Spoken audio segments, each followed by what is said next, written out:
All right. We're live. Peace and Black Power Family. Welcome to another episode of Knowledge Radio. Place where knowledge is born. This is your host, Knowledge Born a Lot, and we done it.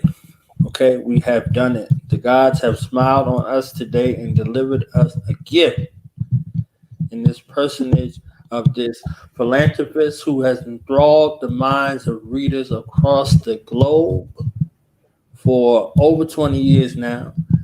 This prolific author, writer, publisher, New York Times bestseller, author, alchemist, magician, and dove queen of Erotica is here with us to share some of her stories. So it becomes indeed my honor and privilege at this time to introduce some and present to others Her Majesty, Miss Zane, in the building.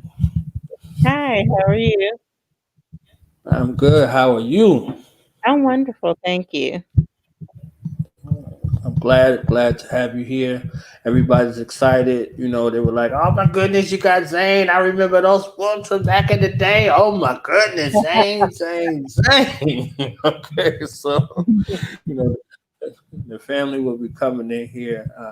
A couple of people wanted to ask you some questions live on air, but before we get to them, I wanted to, take a moment and kind of ask you how you've been doing with everything that's been going on. Um, how have you been able to balance what you do and the lives of the people that you help shape and mold with your publishing and everything, and your family? You know, you're a mother, of children, Grandmother, yeah. right? Um, like for everybody else, it's been, some of it has been a challenge. The biggest challenge is I haven't been able to see my father in about a year because I had seen him last November. And then, of course, all of this stuff hit, and I haven't seen him in person. I mean, I talked to him yesterday, and I FaceTime him and stuff like that. But that has been probably the hardest thing for me. I couldn't, my granddaughter, her first birthday party, I couldn't see her on her first birthday, but now I do see her. It's been a lot of that has been what's going on with me. As a writer, though, writers spend a lot of time alone anyway. So in that Right. respect, it hasn't really affected me. However, I have shot and directed 2 movies this year. This first one we did in January. The second one was in July. The July one was interesting because of the Mhm. coronavirus and taking a lot of precautions and stuff. Actually, one of my crew members tested positive the day before our first crew meeting, but luckily he found out before he came to the first crew meeting. So, and he was Right. young, here in Atlanta, like 24 years old, but he probably, had probably been out partying or, going to bars. A lot of the young people, they don't really take it as seriously. They don't think they're going to get sick. Right. So, but luckily he found out before we had our first crew meeting. And of course, while shooting for 4 weeks, but really for a whole month because we had some days off, it was a challenge. I'll put it that way. We had to take temperatures and just, Right. try to make sure before people got their makeup put on, they had to rinse with hydrogen peroxide and water before they went near the makeup artist who also had on she had on a face mask, but she also had on the whole shield thing.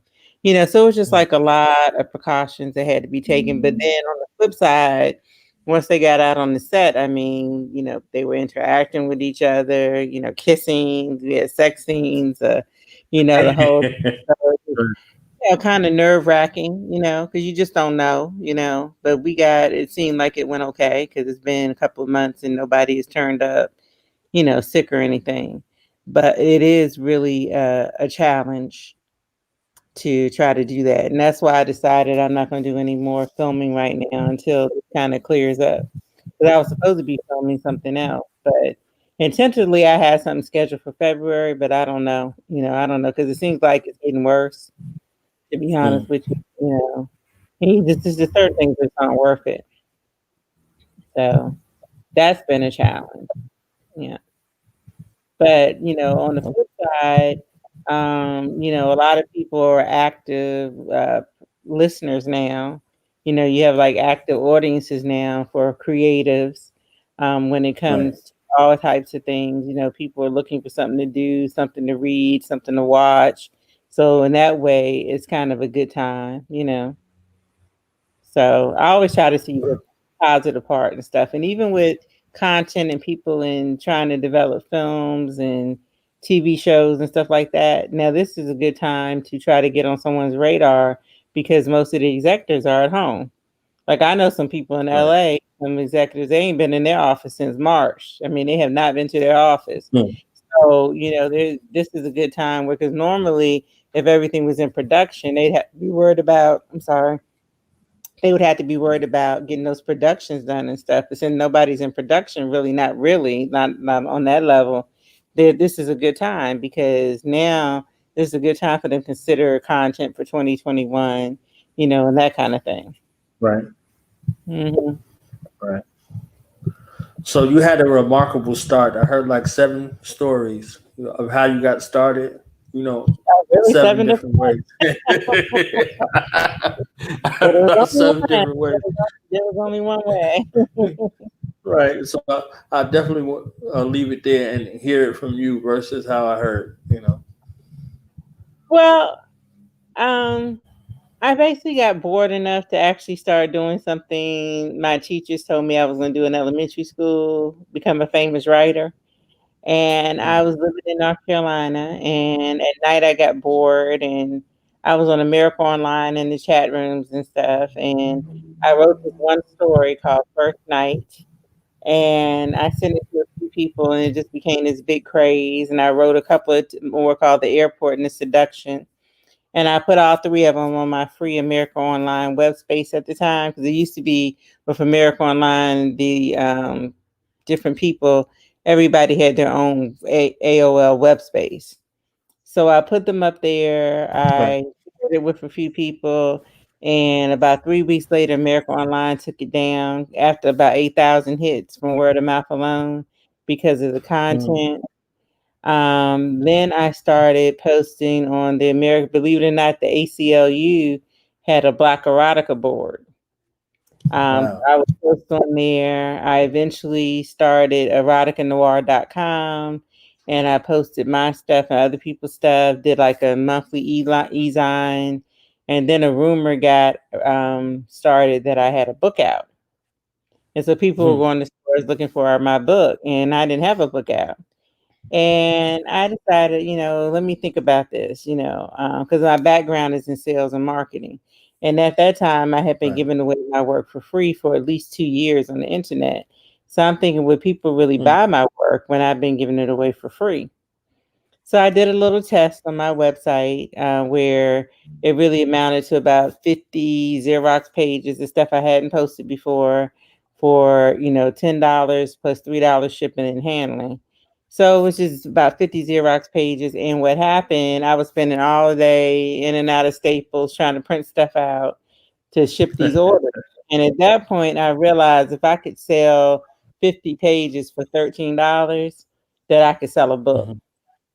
So then I Right. still didn't put the book out. I researched the whole market. I like to know what I'm doing.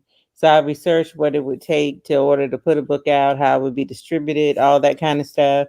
Meanwhile, 3 different publishers offered me print publishing deals, but they wanted me to change my Mhm. writing style and tame down my writing. They were like, "You're one of the best we've ever read, but we need to change you."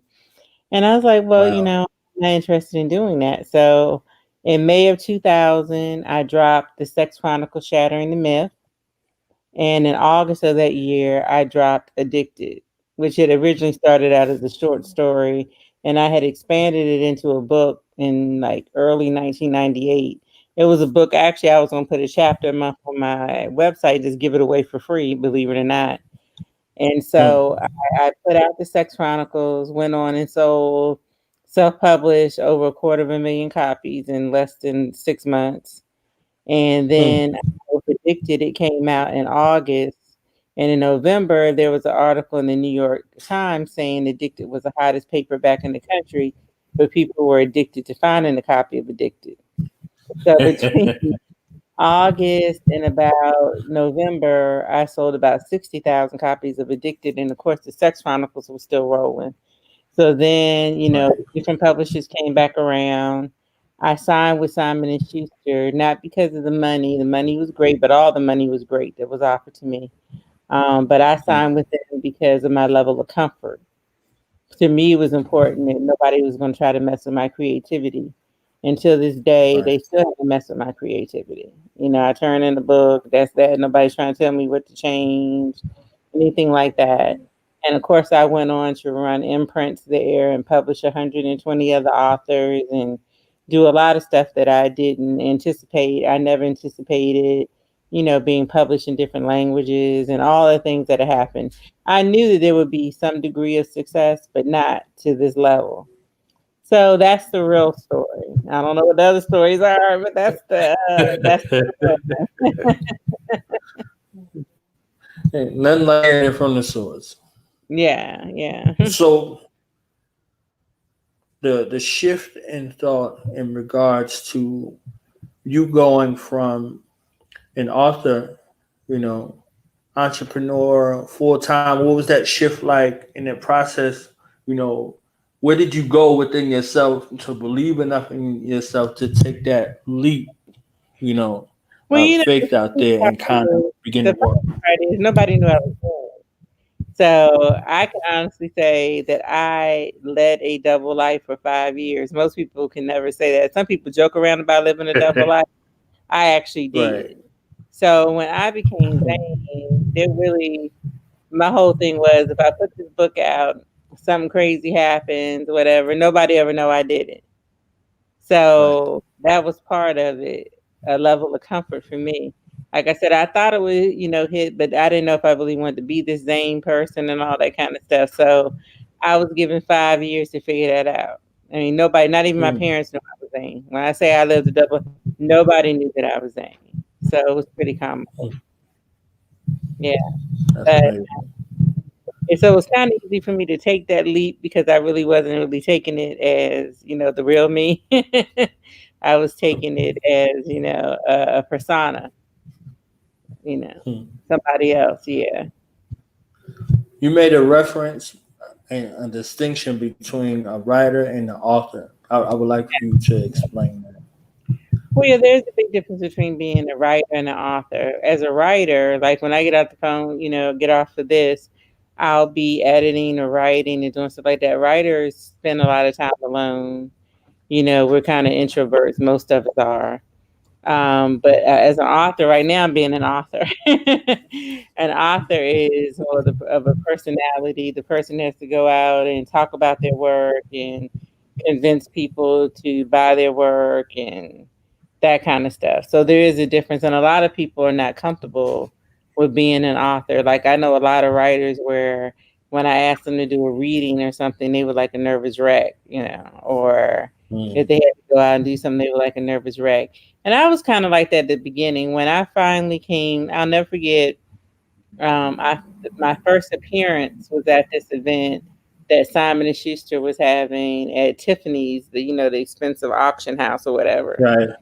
And I showed up, and it was kind of interesting because everybody was like, because like the head buyers for all the bookstores were there, all these people that were, prominent in publishing were there.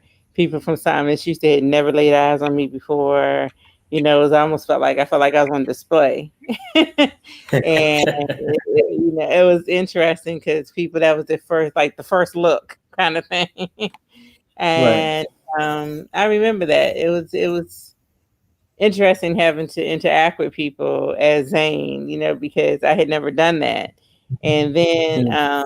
I never really, originally, I didn't want to go on tour.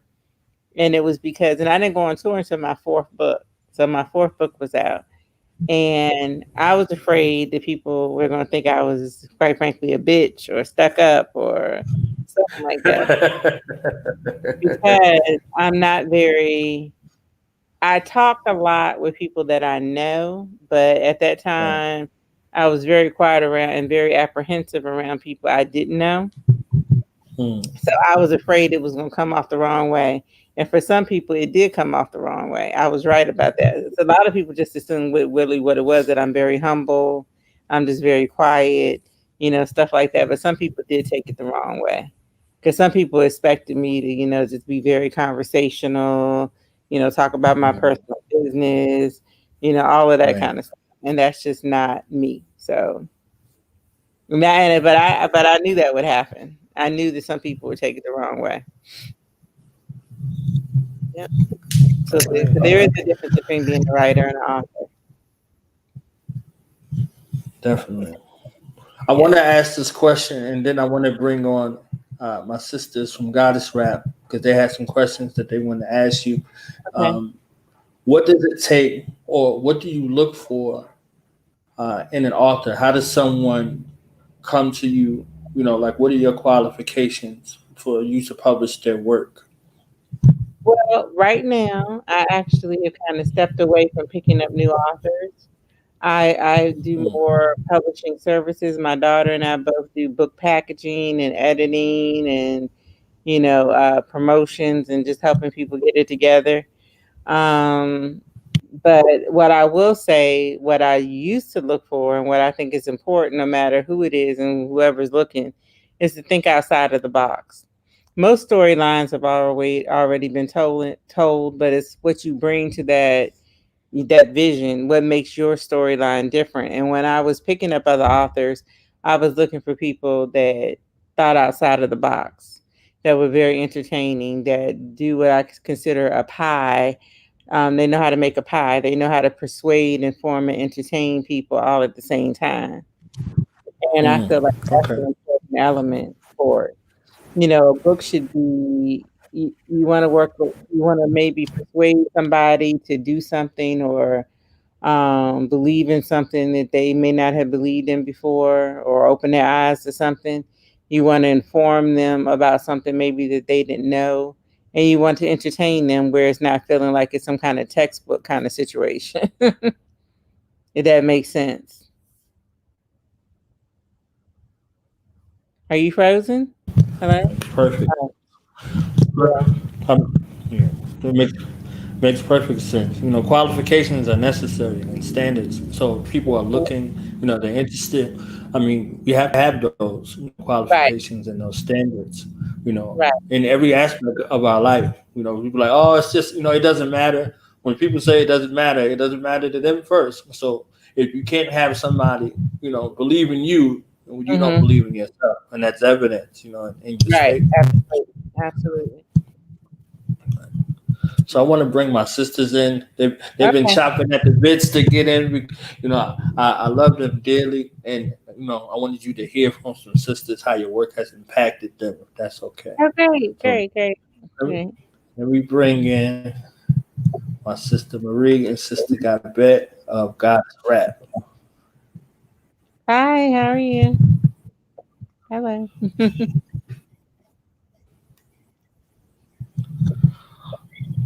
Oh my God, I'm totally like fangirling back here. Hi, how are Just mind blown. you? I was, you know, um, building with my sister. She just disappeared for a second, but something like, I didn't even know that this interview was going down until she told me. And when she told me, I was like, oh, I need to be there. I need to tune in. I was, wow. She shares my exact sentiment. So what everything she said, all of that, yes. Great, great, great. So how are you guys doing? All is well. Just finished up for me homeschooling. So, right now I'm just having a little downtime today. So Oh, that's funny. Yeah, my son just finished online school too. oh really? Yeah, What yeah. grade is he in? Oh, he's in the 12th grade, but Oh, okay, yeah. gotta Oh watch, yeah. make sure they get up, get on there and, do what they're supposed to be doing. Yes, yes. Yeah. So I know y'all had Um, some questions. Take a moment to kind of introduce yourself and let Miss Zane know who you are, what y'all representing. I know y'all Yeah. got some questions. Well, Well, my name is Gabet. I am one of the hosts of Goddess Rap. Goddess Rap is our mission to basically bring women of color together to unite, to heal, to just connect overall globally. So that is what we're here to do. And this is big for us to even be able to connect with you right now. So like we're excited to make this connection, to be here in this moment in time, and to continue this cycle of connecting women together so that we can heal and do what it is that we need to do in this lifetime. So Absolutely. Great. yes. Marie. Yeah, like I don't even know where to start. I'm Marie. I'm the co-host of Goddess Rap, and like this whole show, everything you do is kind of right in line with what we do, in that we're part of the mission of Goddess Rap in healing is also reclaiming our lives for ourselves. Part of that includes our sensuality. And yeah, I'm ready to eat off everything. All the jewels you're gonna share. Oh, great. I don't even want to talk. I'm just like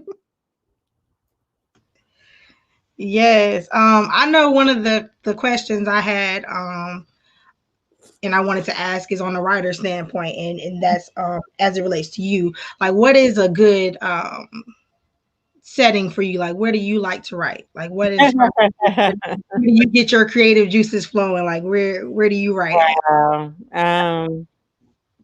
It depends. I have written everywhere from a ski lodge to, going away to write in hotels, to sitting on my couch, to being in a coffee shop. I've tried all different types of things.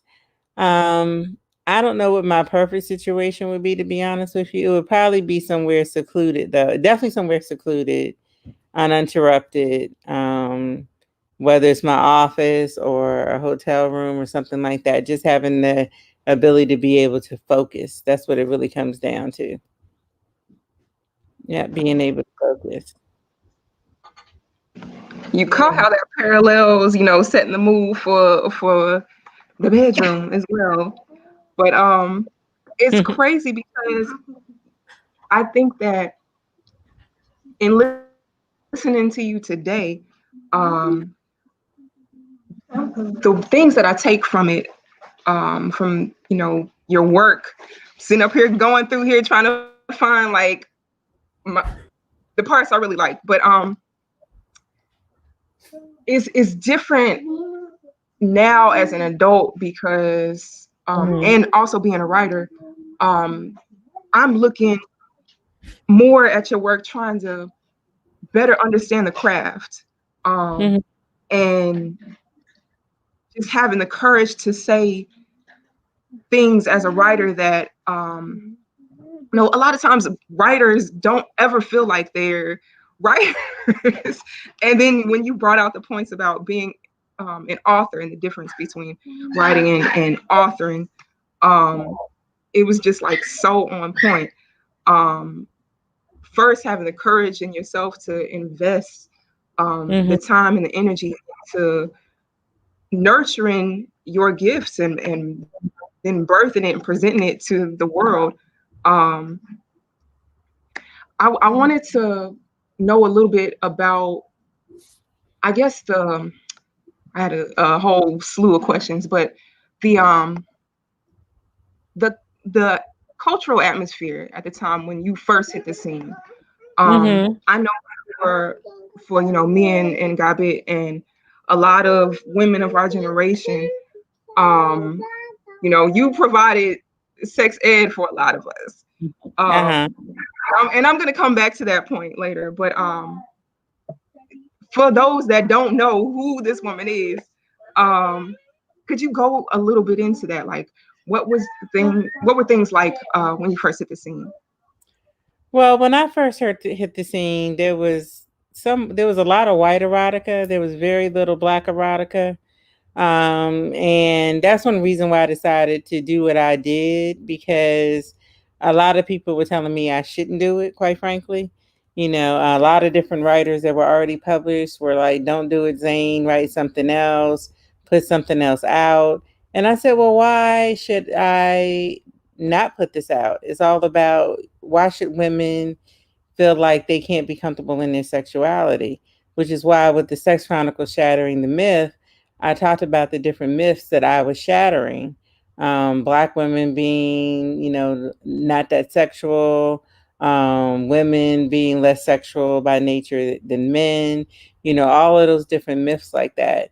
So when I came along, there was very little talk of it, particularly when it came to Black sexuality. And after I came out, then it became an explosion of people wanting to embrace their sexuality and stuff like that. But it was a challenge in the beginning. A lot of bookstores said they would never sell my work. Then they thanked me for keeping their lights on. Yeah, it was a challenge. But I felt like, why should I feel ashamed of it? Why should women not embrace their sexuality?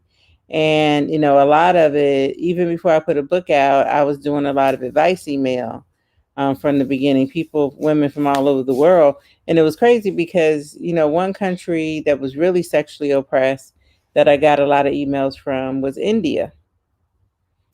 A lot of women are very sexually oppressed in India. And, but I was getting these,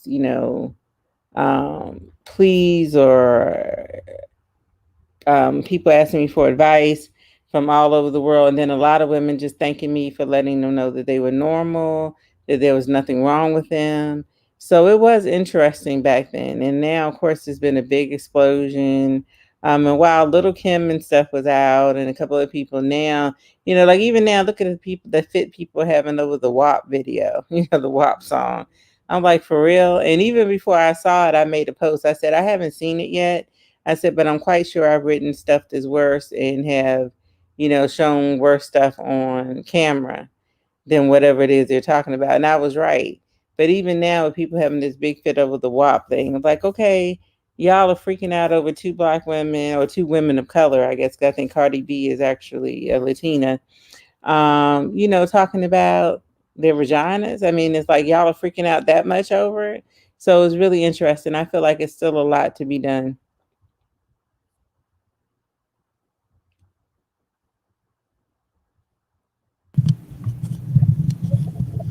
Yes, I definitely agree, and that's interesting hearing your standpoint of what the culture was back then to where you are now. And that brings me to another question: how do you feel as a writer current day than you did starting off? I mean, as for me, I feel the same. I haven't changed anything about myself. I mean, I'm more mature, obviously. Nobody should be in the same spot after 23 years.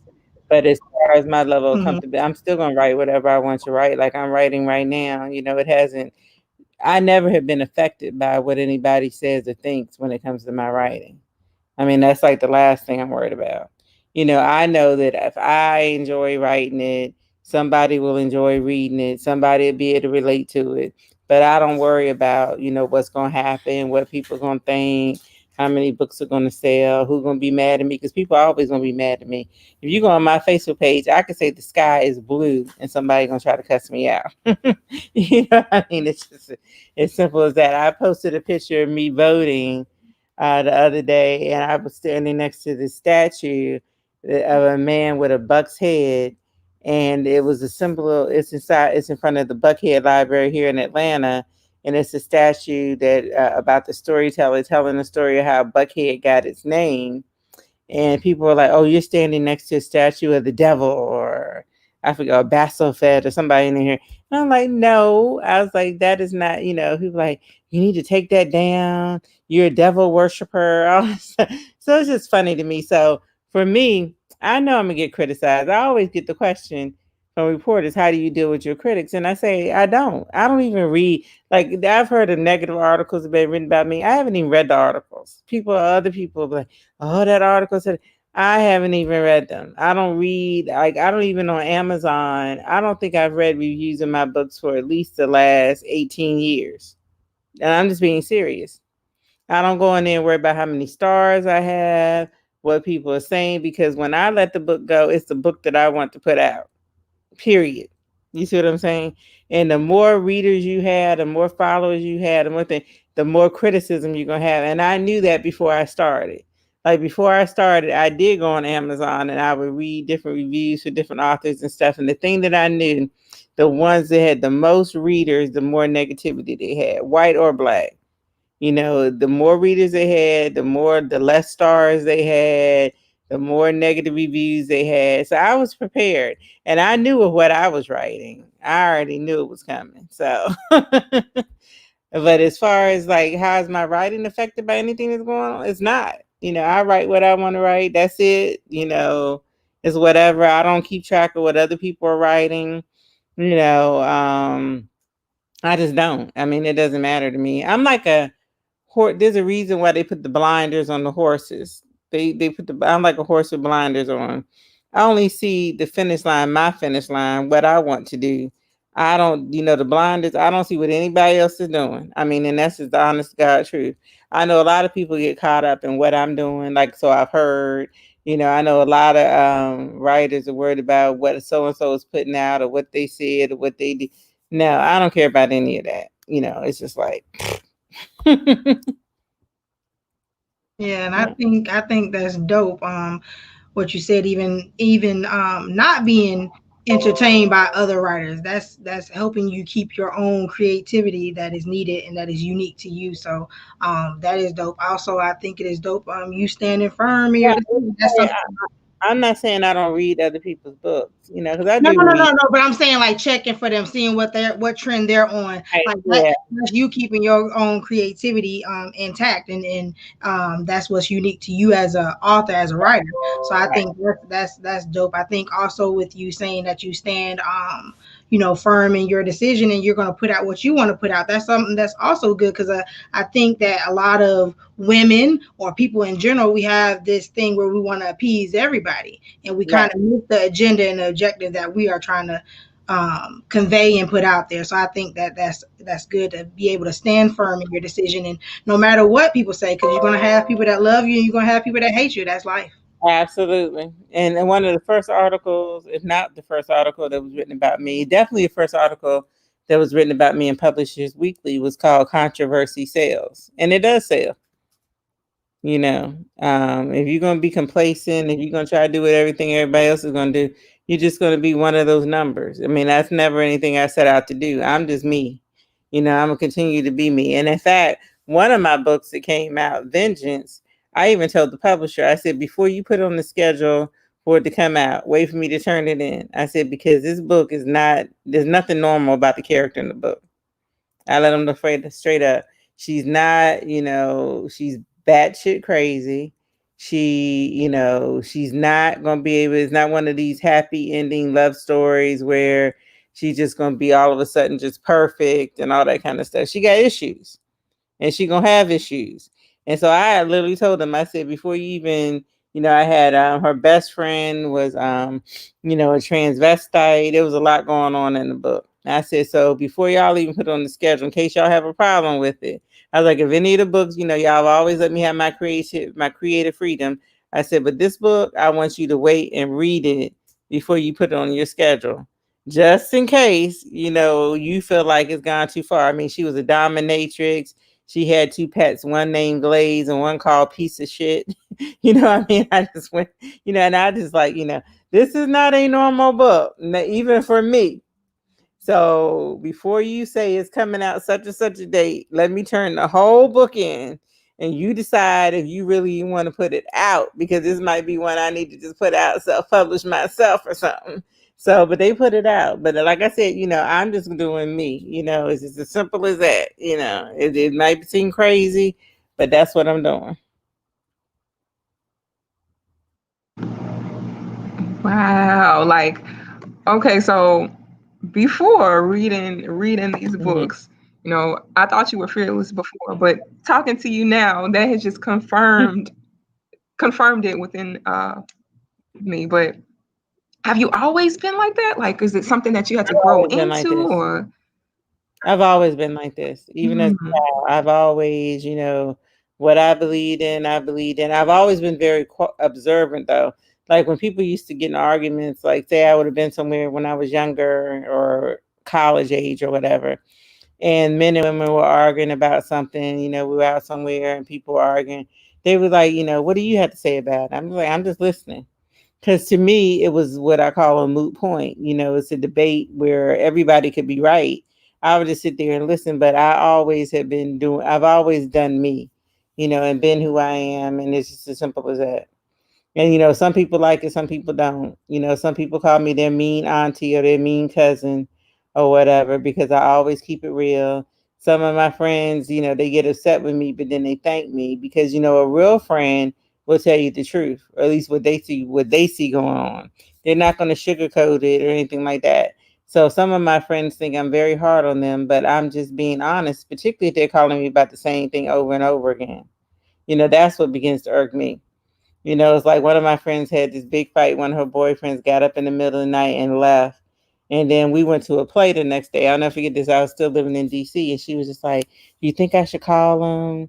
Do you think I should? And I'm like, my whole thing is, what is the purpose of having a tantrum in the middle of the night if you just want to go back over there the next day? I mean, just keep your butt in bed, suck it up. Like he had gotten a text or a call from somebody else and she threw this whole tantrum and left and all that stuff. I'm not leaving out 3 or 4 o'clock in the morning. If I leave out 3 or 4 o'clock in the morning, I'm not coming back. Period. You know what I'm saying? Rather less that right next day. So a lot of my, or if they're complaining about their jobs or their living situation, whatever it is, I'm gonna tell them, look, if you're not doing all that stuff is solvable problems. My whole thing is I get irritated when people put solvable problems in the unsolvable category. Most problems can be solved, but a lot of people just want to feel, it seems like they helpless and, just want to complain. And also, I'm not the one to sit there and deal with all that. So to answer your question, I've always been like this. Thank you. No, you answered it. You answered it. Even my kids get mad at me I about wanted to know if you could. You said even your kids. How many do you have? I had 3, but like I'll be talking to them like this, and they be like, "Why are you yelling?" I'm like, "I'm not yelling. This is I'm talking about. You may not like what I'm saying, but I'm not yelling. I mean, I'm just talking, and I'm going to tell you what's on my mind. And if I say no about something, I'm not going to explain myself. You know what I mean? I made it clear with all of my kids. I don't do tantrums. They knew that from an early age. You can, if you want to lay down on the floor, turn blue and run over, whatever. So that's not going to make me give you your way. I don't do tantrums. Well, they're older now, but and they think that this is yelling when I'm just talking. That they don't like the way I say stuff. So that's that. Then it becomes, oh, you yelling. Oops. Sorry, give me 1 second. Okay, I'm back. All right, so let me interject real quick and ask about the movie Addicted, because we got some people in here that love the books. Okay, so what was it like for you? I went to the movie to see that thing. You understand what I'm saying to you? Mm-hmm. So, what was it like for you to see one of your first thought forms? That you invested your time and energy in. Hit that screen. And how involved were you in the process of the movie as well? Well, I was very involved. I was one of the executive producers. I chose the director. I chose the script writer. I, helped cast the movie. I actually was scheduled to be on set. I was not on set because we filmed Addicted over a 19-day period here in Atlanta. I was on a 28 city, 35-day book tour that could not be canceled. And the date for shooting changed. It got pushed back and it interfered with my book tour. So I didn't really get to see it filmed. However, I was involved in like all of the choices about what happened, in regards to the film. Did I miss a question? Oh, what? somebody said, what Here's made a you question decide to right do here. a medical or a psychological angle? I decided to do that because actually Dr. Marcella Spencer in Addicted and Nervous and Vengeance is based on one of my friends here in Atlanta, a Black female psychiatrist. And I remember when I known her a long time since I was in high school. And I remember when she was trying to decide whether or not to become a regular medical doctor or a psychiatrist. And she was afraid she wasn't going to be able to get any patients because African Americans tend not to want to go get therapy. Even today, a lot of us do, but a lot of people still don't. So I remember having that conversation with her when she was trying to decide if she wanted to be a psychiatrist. And what ended up happening, she's a very prominent psychiatrist here in Atlanta. And I can tell you her name, Dr. Angela Shannon. She ended up being one of the top doctors or the lead doctor at the jails here. And now she's a child and adult psychiatrist. She does telepsychiatry now. But for many, many years, her patients were the ones that didn't get the help when they needed when they were younger. So hers were the serial rapists, the serial killers, people that just didn't get the help that they needed when they were young.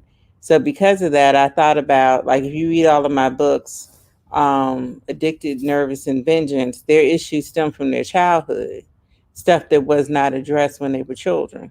And that is one reason why I decided to take that angle to show, there's nothing wrong with getting therapy because in each one of those books, each one of them goes see Dr. Spencer, but they all have different issues. But all of the issues stem from their childhood. And Addicted, it was, sexual abuse as a child. And Nervous, the woman had a dissociative personality disorder. She had multiple personalities because of something she dealt with for child, which ended up being incest.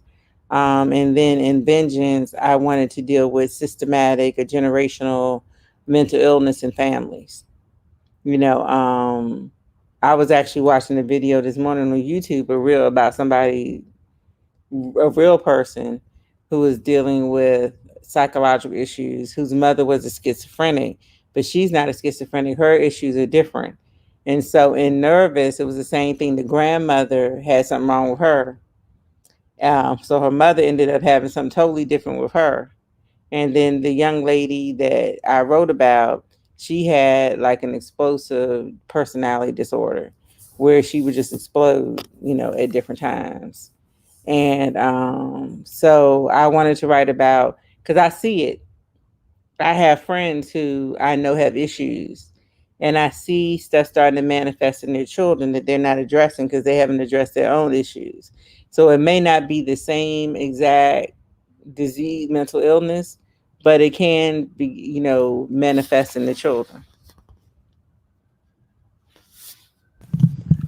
Okay, I wanted to ask. This is Domestic Violence Awareness Month, and I know you dealt with a lot of people over the years in that particular category, and you made reference to that minute. Can you kind of go into that and also, kind of share some things, You, with you our said the sisters minute. that are, You said I made reference to how to overcome that. right. You said I made reference to the minute. That's what you said. Yes, yes. Okay, you really done your research on me. No, what I always tell people is that you can't really help anybody until they get to what I call the minute.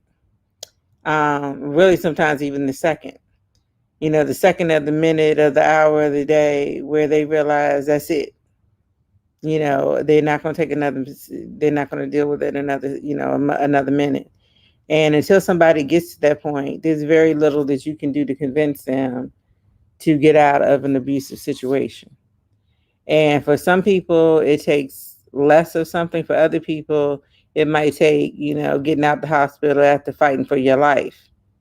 It may be after you have had to attack that person and cut them or shoot them or something to protect your own life. That it comes at different times. For some women, it's the first time somebody laid their hands on you.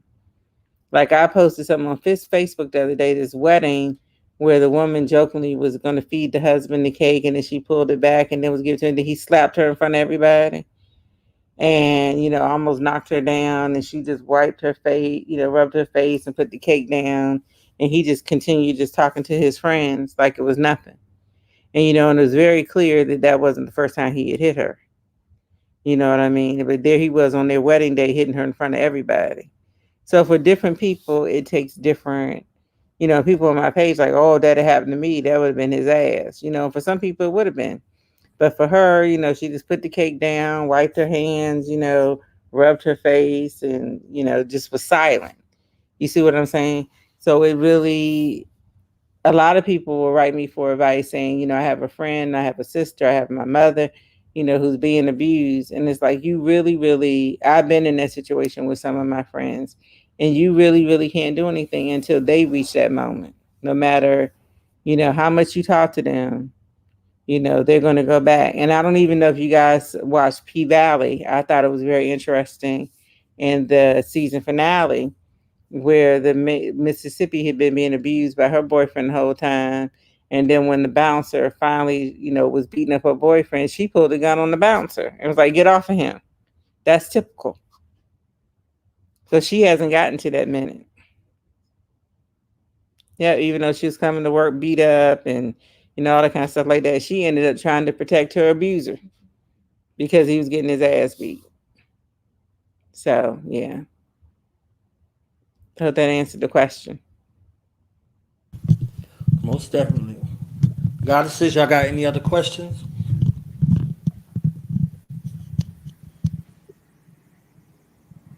Marie, you have a question? I'll let you go first if you do. Yes. I want to know if you can talk a little bit about like the intersection between your work, women's issues, and goddess spirituality. Okay. Well, I'm very spiritual. I'm actually a preacher's kid. So I feel like in my books, I deal with different issues. I mean, a lot of people concentrate on the sex. That's whatever. But it's to me, like I was just explaining about the generations of mental illness and stuff like that. For me, in my books, I have what I call like, you go to church on Sunday and the minister reads scriptures and then gives a sermon, and then they'll say, so the takeaway is, for me, I always have a takeaway from every book, something I'm trying to, like I said, persuade and inform somebody or something. And for each book is something totally different of what I'm trying, the message that I'm trying to get across. So for me, but a lot of it is based in my own spirituality and my belief of trying to help people better their lives in a way where it doesn't seem like it's a textbook, but it's also kind of like a wake up call. If that makes sense. Did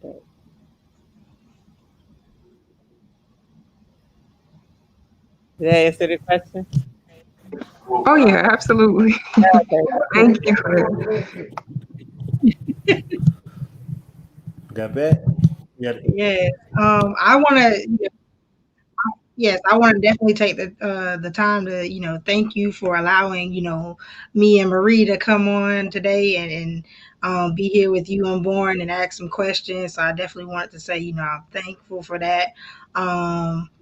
The question that I have is, and it goes on a little tangent of what we spoke about earlier about how people are viewing your books in general, and has it ever come up where you've heard about, I guess, people complaining about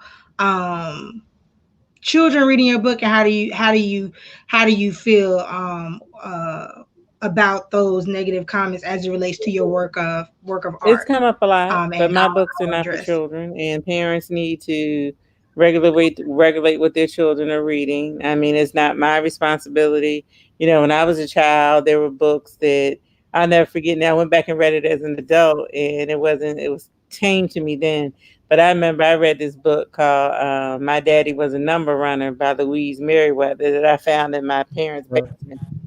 And there was a Yeah. scene there in the movie theater where this guy like fingers her, and I was like, oh my God. Like when I read that when I was younger, I thought it was like, I was like, I shouldn't be reading this, that kind of thing.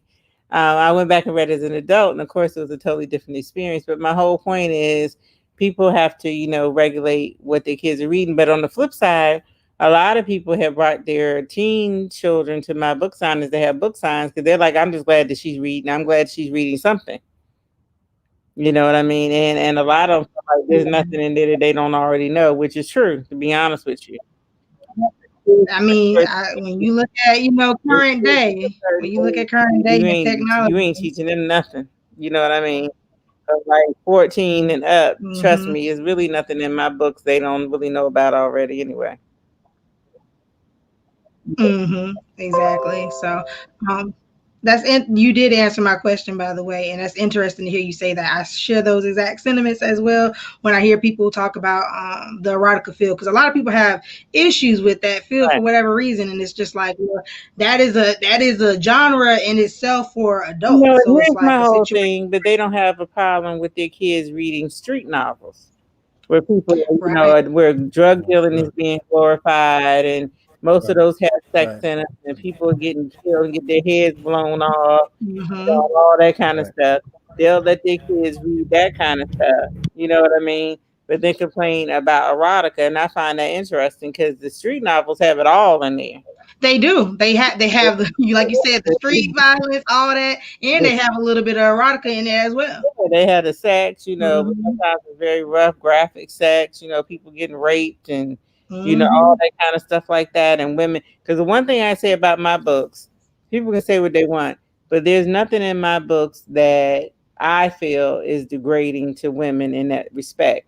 My books are about women that some of them have sexual hangups that they overcome and stuff like that, but I'm not glorifying, and then in the scenes that are like that, it's because of the books like Addicted and stuff like that, where I'm showing the effect that has. I'm not glorifying, that kind of stuff. There are people, stuff being done to somebody with a gun and, all that kind of stuff like that. No, y'all can't. Nobody can say I've done that. I've written that kind of stuff. No, and I think that's where it has to take a place where you have to understand who is your genuine fan base and who actually respects you for your work, and those who are just critiquing just because they want to have something to say. Because I guess people don't really understand that genre in itself and don't understand, Right. the importance of it. And like I've written some stuff that I would never publish. Like I went back and read it late, and I said, no, we being responsibly, I'm not going to publish this. I don't want to give anybody any kind of ideas. So there are some things that I've written just because I have a very vivid imagination that I refuse to publish because of that reason. You see what I'm saying? I feel like it just goes a little bit too far. Yeah. It's irresponsible for me to publish it. So I haven't done that. Yeah, and that's good. That's good to have that balance. But like I said, we both I grew up reading your books and stuff, and it was a culture. Every girl had a book, and if we didn't have that particular book, somebody was gonna pass it around until after they was done reading the book. So it was that, and we enjoyed talking about that while we was getting ready for this show. So once again, thank you so much, and I'm looking forward to see what you have in store for us next. Okay, thank you.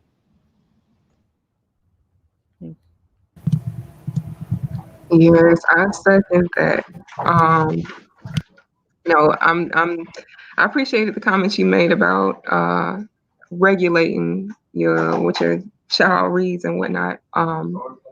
As a parent, it's something where my mind is all over the place. I'm thinking about when I was, in school, and I was telling Gabby earlier that I had to my family is a family of avid readers, like from a shorty. But in terms of your work, I had to get them from my friends in school. We didn't have any. I didn't dare ask.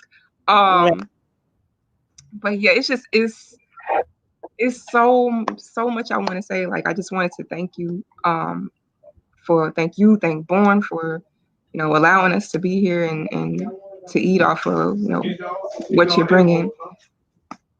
Thank you. Well, I have two final questions. I know we kind of went over the time that we agreed to. I'm definitely thankful for you taking the time to share your story with us. Your children are writing as well, from what I know. What's that approach like for your children writing, and what kind of relationship do y'all have in regards to a family of writers now? That's a Well, my daughter is writing, Area Justice. She's definitely writing. She has a book out called uh, Pure Thoughts. I was going to say poetic thoughts. It's a book of poetry called Pure Thoughts. And she also has a book called Girl Code that's out. And she's working on some other stuff. She's actually writing a screenplay for somebody right now. So she's really taking off in my steps. My two sons haven't published anything yet, but they're both very, and I'm not saying this because they're my sons, but they're both very brilliant. And I hope that they do publish something real quick. Eventually, I'm sorry, but they're real deep thinkers. They read a lot of Socrates and different stuff like that you wouldn't think somebody would be reading. They read very, very, like my youngest asked me about the 48 Laws of Power this morning because he saw it sitting around. He seemed like he wants to read that. So they're more heavy, thinkers. But yeah, it's pretty cool. Yep, it's cool. And the last question is from the audience. What's the next for Zane that you can share? I know there's a lot of things you're working on that you probably can't share, but what's some things that you can share with us? Well, I have a movie that's hopefully going to be out by the end of this year, probably on Amazon Prime, called I Wish I Never Met You. I just want to go ahead and put it out. I have had a lot of interest in it from different people, but I really don't want to take the time and spend time trying to deal with all of that. I'd rather just put it out myself. So look for I Wish I Never Met You. It's off the chain. It'll be coming out. Um, I'm working on my next 3 books right now. It's so funny because when I'm writing, so far I called it Another Book by Zane. And I think I might keep that name, believe it or not. I like the title, Another Book by Zane. And that'll kind of make people curious, like, what is this? So right now that's the working title, and I think I might keep it. I have 2 other books. One is called My Heart Beats Differently, and I'm not sure what I'm going to call the other one yet. But I'm doing that. And I got a podcast that's about to premiere on rollingout.com called The Christina Roberts Show, which is my government name.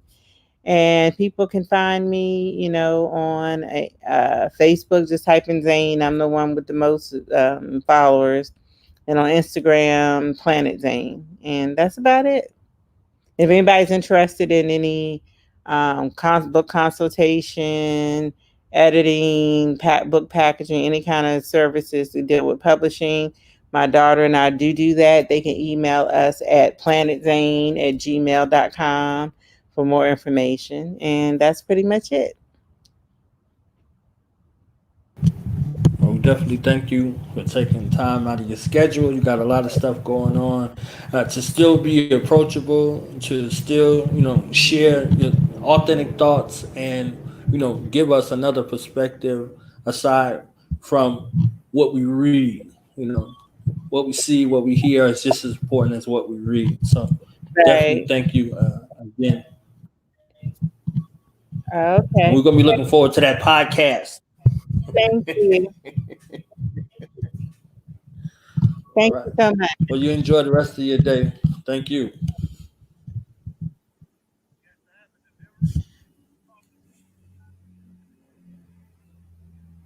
Thank you. I'm trying to figure out how to leave. Thank you. It's at the bottom. Oh, okay. Right.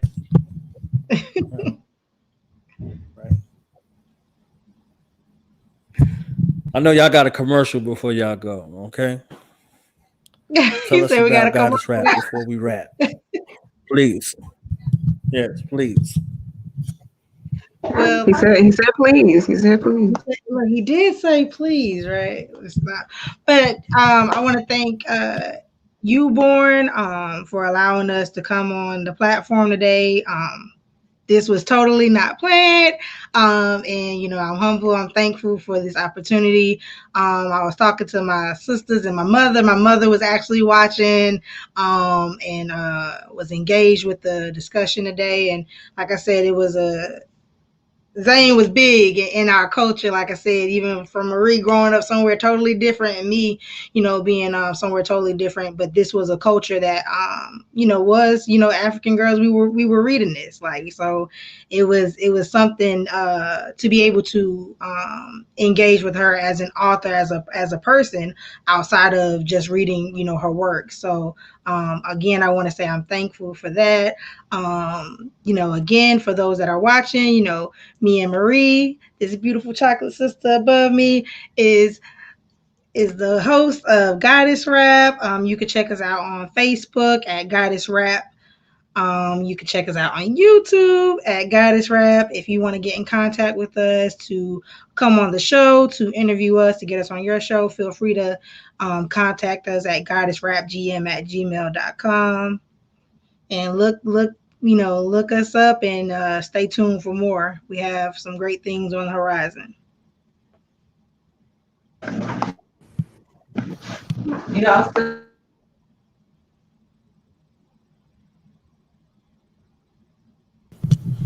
I can't say anything better than how she put it. So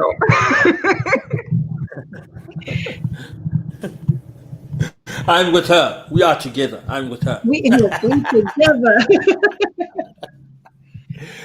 I definitely love the element that y'all brought here today. The sisters was in the building. I see Mama is in the building. Shout out to Mama. Hey, Mama. Hey, Mama. Okay. Shout out my sister. Make sure y'all go like right now over to her channel right now, the Zero Horn Show. She is phenomenal. That's my sister. That's my partner. We collaborating. This weekend in 3 days, we got a poetry jam, monthly poetry jam that we collaborated and came together and are doing. I might actually do a poem, okay? You know, might actually do a poem up in that thing, okay? A little sham. Okay, so make sure y'all go and subscribe over there. We will be on her IG live. You know, I am Zero Horn on IG. So make sure y'all go over there and subscribe and follow her on IG, and also subscribe to her YouTube channel. Amazing content, amazing sister. She will be giving us a monthly series here on Do Nows Radio as well. So a lot of things in the works. Her and her husband, Jay Horn, the Jay Horn Films. That dynasty is amazing. That family is amazing. And everybody is good over there. You understand what I'm saying? So definitely be on the lookout for our collaboration. So go right now and subscribe to her channel. My sister is the truth. That's TRUF. Truth. Okay. My sister Love Wisdom is in the building. Shout out to Sister Love Wisdom. Make sure y'all go to her channel as well. She has some amazing content there as well. So look, all y'all talented sisters up in here, you understand what I'm saying? Make sure y'all get it together. So all those talented sisters that, you know, mentioning, you know, we gotta link up. Right. Hey. Yep. So I definitely thank y'all. Okay, ain't nothing like showing that balance, showing that love. You understand what I'm saying? The brothers and the sisters coming together, collaborating, and the goddesses rapping. Okay, we had some goddesses rapping up in this thing today. Okay. Hey, sounds good. So make sure y'all subscribe here, share this show. That interview was amazing. You know, we got some other interviews in the works. Something serious, okay? Something a little serious, okay? All right, so we out for now. Peace and love, peace and black power. Love yourself, love your family, love your people, and let's get free.